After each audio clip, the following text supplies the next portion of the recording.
Oh, my face look pasty. Mm. Mm. Yeah, that look crazy.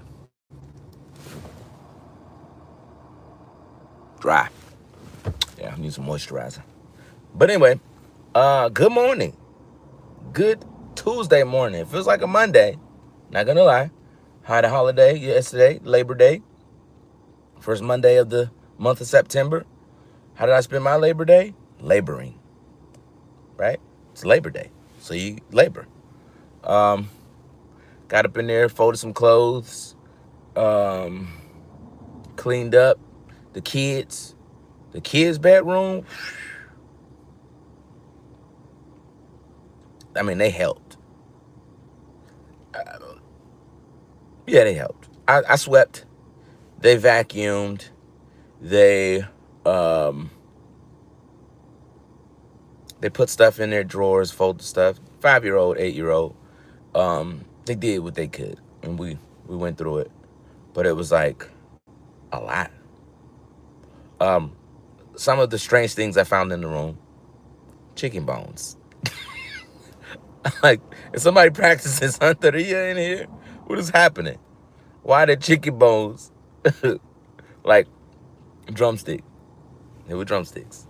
Um, my 5-year-old, I guess he was eating in his room and he just threw them under the bed when he got finished with them. It's like, oh, son. No, son. No. But he did that. And we cleaned up yesterday in his room. Went in my room, folded some clothes, a bunch of clothes. So one of the things I find, the interesting things I find with having a big family is matching socks. That is like the least favorite activity. Dealing with young boys throw their socks everywhere. Sometimes you'll find some socks outside in the mud. I mean, they just, I have like boys in the most traditional sense of the word, like, you know, but what the boys made of puppy dog tails and thumbtacks and however the thing went. Bust the military fart out, bro. Okay. Yes, sir. Or ma'am. And or drill sergeant. But anyway, yeah. So we did that. We did a lot of cleaning, and then in the afternoon, actually no, after cleaning, I got a message on Teams. Teams is the thing that the military uses to communicate. I'm like, oh, okay, it's a holiday, but we have, I do actually have to, chosen one. Ooh, those are the worst, honestly. You distracted me. I want you to know that. But I got a message from the boss, and it's serious. The boss said there is a suspected, or there was a suspected suicide at an RPA squadron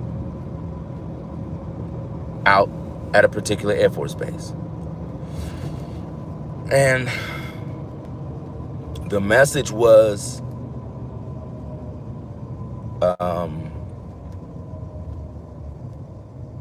check on people that were impacted. And so there were several individuals impacted by the loss. There were like squadron members, and some of them were close to him and some of them were not. But one in particular in our unit mentioned that they were particularly close to the individual, and that they were dealing with it, they were managing, but they were kind of working through it with the home squadron or the home unit. Excuse me. One of the challenging things about the military is it's found in the motto. Mission first. Oh, shoot, this is my turn right here. Mission, I am just so distracted. Mission first, people always. And you see how people quickly shuttle out of the room when I mention the S word. Because I'm not talking about the sacrifice, because there is a sacrifice involved in military service. But suicide is one of those things that happens as a result of military service, the line of duty. This particular airman lost a battle. And that battle was a battle of the mind. And the airman, and I don't know all of the details, but I can tell you along the lines of, excuse me, suicide, when you lose all hope and you believe that death is to be preferred above the situation that I'm going through, that is a low state. And that is a very, very sad thing. The military asks of its leaders they ask a lot. I was tickling my little brother's feet yesterday, and my mom told me to stop and wait until he's born. Oh, okay. All right, so we're doing that again. Army? No, I'm in the Air Force. I say now, yeah, it's Air Force. But the military asks a lot of individuals. And the particular squadron that the individual was in was an RPA squadron. What is RPA? Remotely piloted aircraft, drones. It's a drone squadron. And drones are particularly tough on individuals. A drone pilot is like as tip of the spear as you get in terms of Air Force. Because with our technology and our 5th gen aircraft, you don't see your enemy. But a drone pilot absolutely sees the enemy. And this is the tough part. They don't just see the enemy, they almost build a profile and begin to know the enemy. And so these are people that they're doing surveillance. They're watching these individuals. They're seeing these individuals interact with bad characters, but they're also seeing individuals interact with their family and interact with their children, interact with their loved ones. They're seeing the humanity of this individual. For some reason, this individual has chosen that I'm going to undertake operations, if you will, against the United States of America or its interests. And these individuals that are in these units, they are watching them. They are the eye in the sky, and they're seeing that humanity. But what happens is at some point, time is called on their life, the individual that they've been surveying. And that pilot that has surveyed them and has almost got to know them in a, distant sense of the word. But they've surveyed them, and now they are the executioner. And that is a hard task. It's like watching a movie, and you're building all of this, and you're seeing the story, because there's intel. They have background on them first. That's why they're surveying them, because they have background, they have information on them. And then they start to watch them, and they see their patterns and their habits. They see all types of things. They've seen all types of things while surveying individuals, like bad things. But anyway, after they are asked to be the executioner, that's not the end of it. The end of it is confirming. And when they confirm death, that's the tough part, I believe. That's probably one of the toughest parts, because you're like arm, leg, head, this, that. It's anywhere and everywhere. And then the tough part is, it's like in many of the career fields that we have in the military, we're in a different location. We are in a deployed environment. But these individuals are literally doing all of that, signing out, doing whatever the administrative portion is of their job. After they do that, then they go home and hug the wife and kiss the kids. I don't want to begin to try to understand what that's like. I've had close friends that are in that career field, and my buddies seem absolutely normal. But I cannot imagine the toll that takes, because they are very skilled at what they do. They are so skilled, they could drop a bomb through a window. Like, it's not going through the wall. I'm literally going to, whoop, from high in the sky, I'm going to drop this bomb inside of a window. They're very good at what they do. The training that they receive is amazing, and it's second to none. But the impacts of just military service, and don't forget, that's the operational side. These individuals also have lives. They have financial strain, they have relationship strain, they have job strain, they have all of these things that you're asking one person to manage. And so honestly, when you hear about one individual that loses that battle, and it's a very tight-knit community, because only the people that are in that community fully comprehend what life is like. I always, and as an SOS instructor, I always enjoy I want to get more out of them, but many of them, they like, because we look up to them in the Air Force, because again, they are like the tip of the spear. And I don't think, it's almost like, I was just doing my job. They don't want that label of a hero, but it's a burden, because we absolutely give them that label. Like, when they're talking, everyone is listening. Even the F-35 guys, those pilots, they are listening. Good morning. What do you think about the invasion of Venezuela? I don't know about the invasion of Venezuela. I will look that up, though. I will inform myself. I haven't heard about it. But thank you for bringing that to my attention. I'll check that out. Yeah, my heart goes out to the family and the unit members, because that person that made that decision to end their life, that was not a decision that was reached lightly. That's not something that you just say, I think I'll do this today.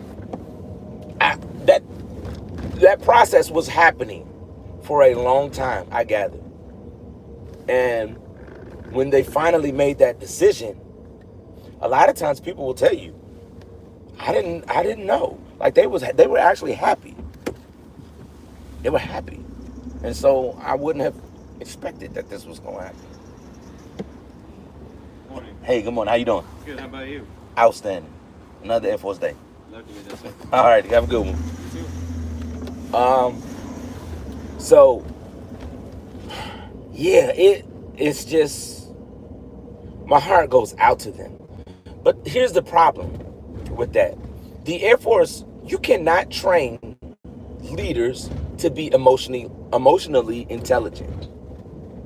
There's theories about how you can increase people's emotional intelligence, but the feeling side of leadership is not always present in every leader.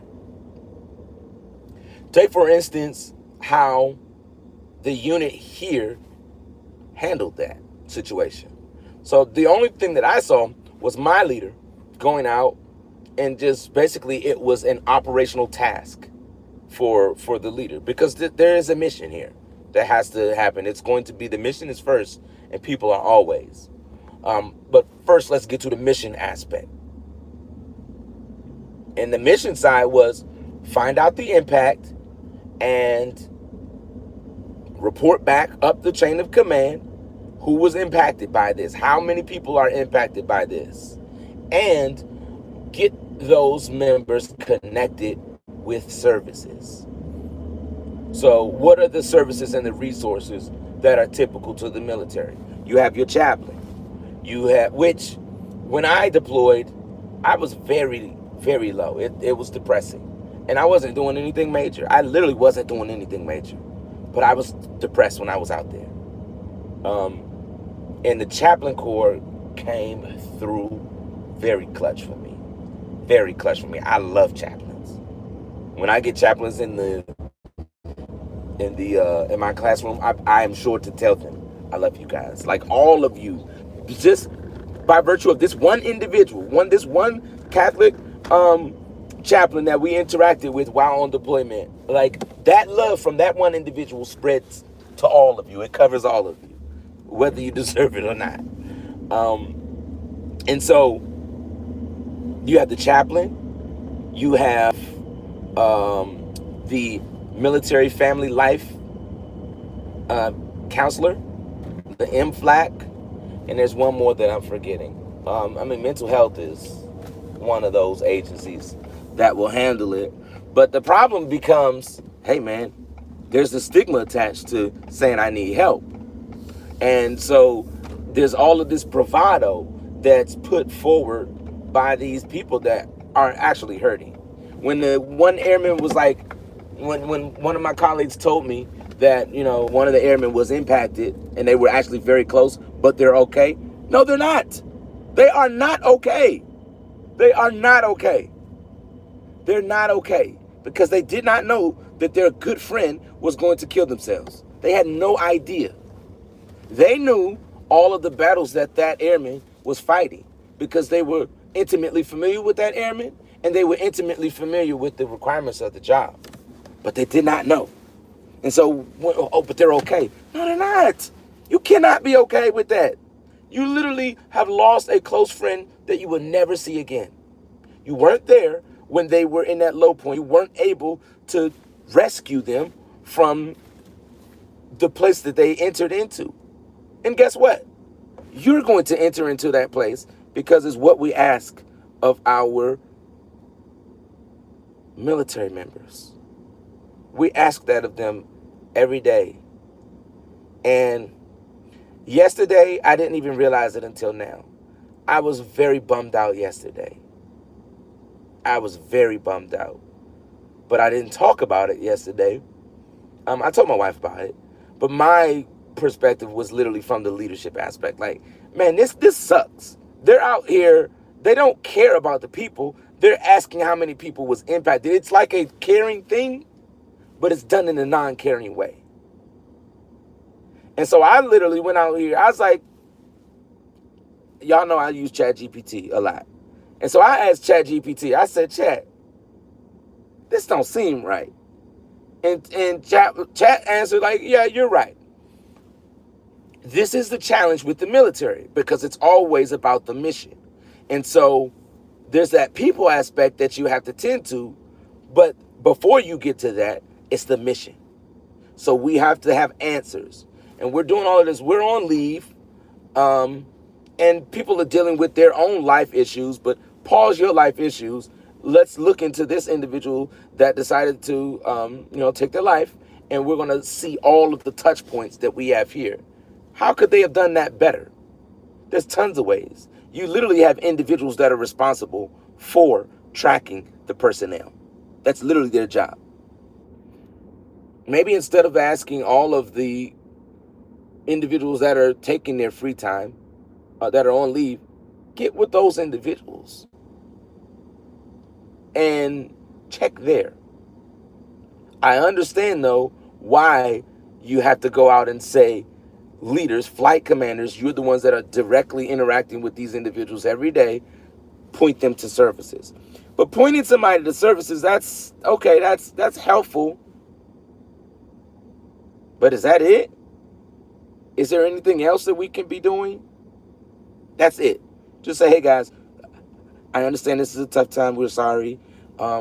These three services are, feel free to talk to them. That's the part where I care too much. I lead with this. I'm pointing to my heart, not with this. I mean that's a part of it, but it's my heart. I lead with my heart, and I lead with feelings, and sometimes I feel it too. And so there's people that are hurting. There's people that are really hurting today. And so when you see a military member, even if you've never done it before, even if you have thoughts about the military, we are instruments. We are tools of our nation. We are here supporting and defending the Constitution of the United States. We are tools of our leaders at their disposal, whether you agree with them or whether you disagree with them. We are kind of in the middle of it. Nobody held a gun to our head and say, you won't do military service now or die. Nobody did that. We raised our hand and we volunteered. So that's fair. But when you see somebody, thank them for their service. Y'all think it doesn't mean anything? It does.